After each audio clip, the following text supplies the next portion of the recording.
नमस्कार दोस्तों, आज हम लोग पढ़ने वाले हैं बीए फर्स्ट सेमेस्टर का हिस्ट्री।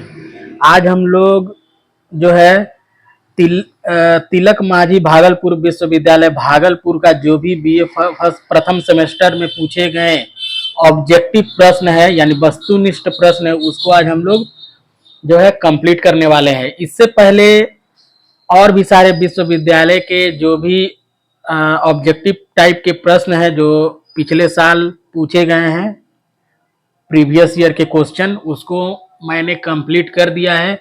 आप लोग जाकर के प्ले लिस्ट बना हुआ है एमसीक्यू का, आप जाकर के देख ले, आपको बहुत लाभ मिलेगा एग्जाम के दृष्टिकोण से।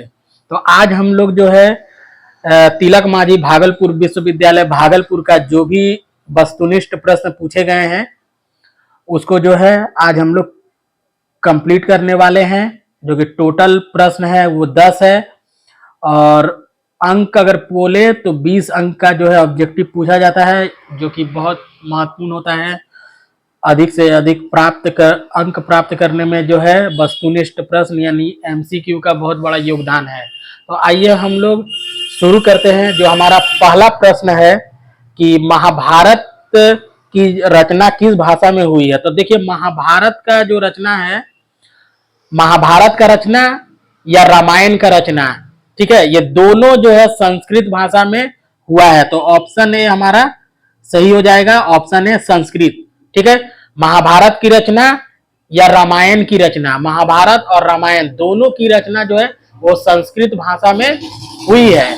और महाभारत के जो रचयिता है वो वेद व्यास जी है। ठीक है, याद रखिएगा। ठीक है,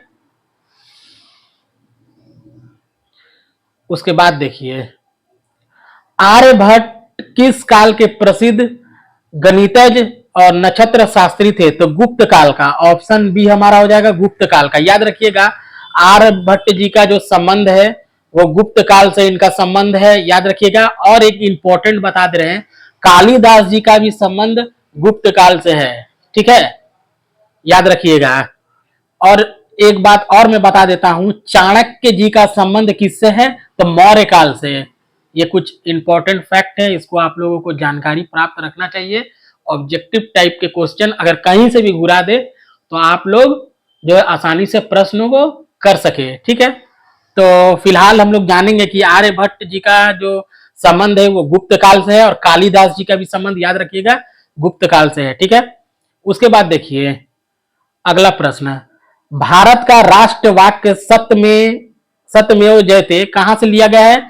तो मुंडोक उपनिषद से। ठीक है, मुंडोक उपनिषद से लिया गया है सत्यमेव जयते, ऑप्शन ए हमारा सही हो जाएगा। ठीक है, उसके बाद देखिए नालंदा।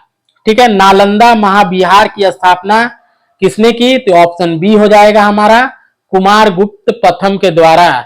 ठीक है, उसके बाद देखिए, उसके बाद है कि निम्न में से किस धातु की जो सिंधु घाटी सभ्यता के लोग को जानकारी नहीं थी।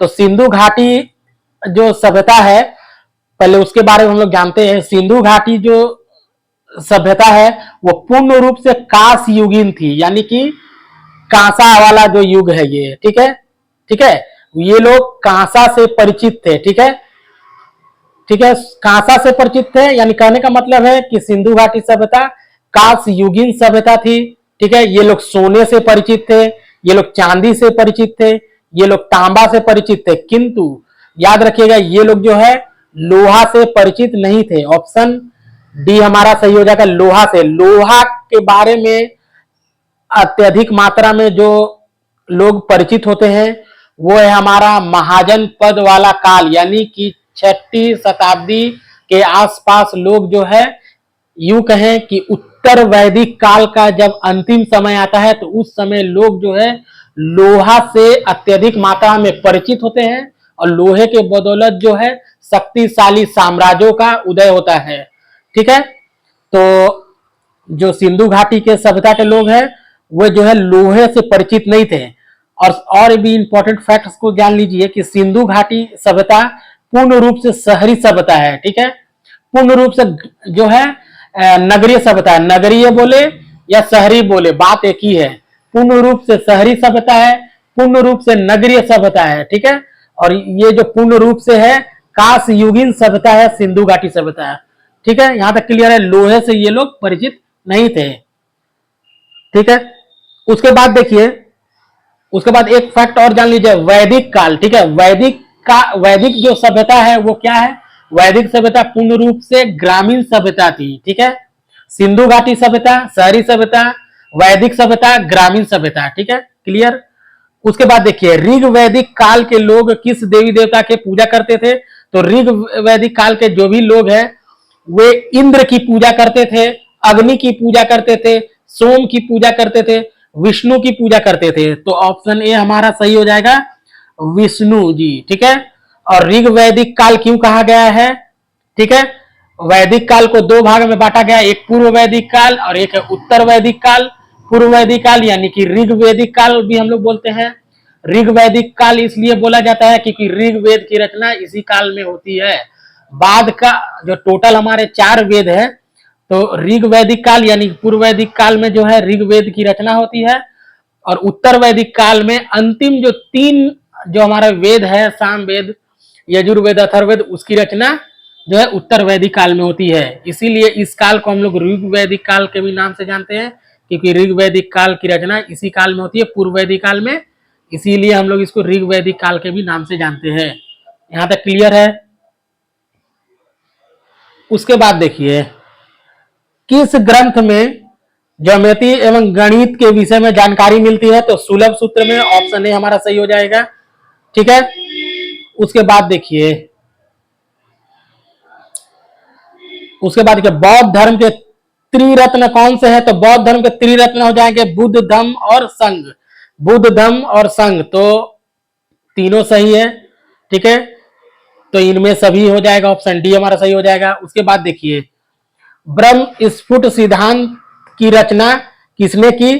तो ब्रह्मफुट सिद्धांत की रचना जो है ब्रह्मगुप्त के द्वारा होता है, ठीक है। ब्रह्मगुप्त के द्वारा ब्रह्म स्फुट सिद्धांत की रचना ब्रह्मगुप्त के द्वारा, ऑप्शन ए हमारा सही हो जाएगा। कौटल के द्वारा जो है अर्थशास्त्र की रचना होती है।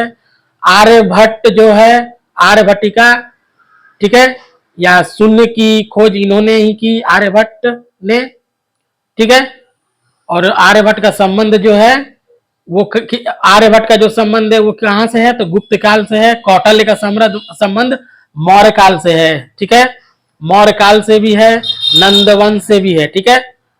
यहां तक क्लियर है। उसके बाद देखिए, सिंधु घाटी क्षेत्र में कौन सा स्थल बंदरगाह था? तो सिंधु घाटी का जो क्षेत्र जो बंदरगाह था वह है हमारा लोथल, ठीक है, लोथल है। लोथल कहाँ स्थित है? तो गुजरात में स्थित है। उसके बाद है रोपड़। रोपड़ कहाँ है? तो पंजाब में है। बनावली कहाँ है? तो हरियाणा में है। कालीबंगा कहाँ है? तो राजस्थान में है। कालीबंगा से ही जो है हमें जुते हुए खेतों के जो है प्रमाण या साक्ष्य मिले हैं, ठीक है। उसके बाद एक और इंपॉर्टेंट है मोहनजोदड़ो। मोहनजोदड़ो का अर्थ होता है मृतकों का टीला। यहाँ पे दिया हुआ नहीं है, मैं बता दे रहा हूं आपको। मोहनजोदड़ो का अर्थ है मृतकों का टीला। मोहनजोदड़ो से विशाल अन्नागार प्राप्त हुआ है, ठीक है। ठीक है, मोहनजोदड़ो से जो सबसे बड़ा यानी विशाल अन्नागार प्राप्त हुआ है। उसके बाद देखिए हड़प्पा है, ठीक है। तो कुछ इंपॉर्टेंट जो साइट्स थे उसको मैंने बता दिए। अब देखिए, ये सिंधु घाटी क्षेत्र, इसे सिंधु घाटी क्षेत्र क्यों कहा जाता है? तो सिंधु घाटी क्षेत्र इसलिए कहा जाता है कि सिंधु एवं सिंधु नदी, जो सिंधु या सिंधु के सहायक नदियों के किनारे ही इस क्षेत्र का जो है अत्यधिक मात्रा में विकास हुआ। यह क्षेत्र फला फूला, ठीक है, इसलिए हम लोग इसे सिंधु घाटी क्षेत्र कहते हैं, ठीक है। अब देखिए, सिंधु घाटी को हम लोग हड़प्पा सभ्यता के भी नाम से जानते हैं। तो क्यों जानते हैं? तो देखिए, जब खुदाई का काम चल रहा था तो सबसे पहले जिस स्थल पे खुदाई का काम चालू हुआ वह है हड़प्पा, ठीक है। और सबसे पहले जो स्थल प्रकाश में आया वो था हड़प्पा, ठीक है। कहने का मतलब है कि हड़प्पा नामक स्थल पे जो खुदाई का काम प्रारंभ हुआ, वहां एक हमें जो है एक सभ्यता जो सबसे पहले प्रकाश में आया, जिसका हम लोग नामकरण दिए हड़प्पा, ठीक है, हड़प्पा सभ्यता। इसलिए इस सभ्यता का नाम हम लोग हड़प्पा सभ्यता के नाम से जानते हैं। सबसे पहले जो खुदाई का काम हड़प्पा नामक स्थान पे चलता है, इस कारण से इस सभ्यता का नाम हड़प्पा सभ्यता पड़ता है। ठीक है, आशा करते हैं दोस्तों मैंने आपको समझाने का प्रयास किया। आप लोग जो है वीडियो को जरूर से जरूर अपने दोस्तों को शेयर कीजिएगा, चैनल को सब्सक्राइब कीजिएगा। ठीक है, ताकि इतिहास विषय में जो है आपको किसी भी प्रकार की परेशानी ना हो, दिक्कत ना हो। तो हम लोग मिलते हैं एक नए वीडियो के साथ, तब तक के लिए धन्यवाद।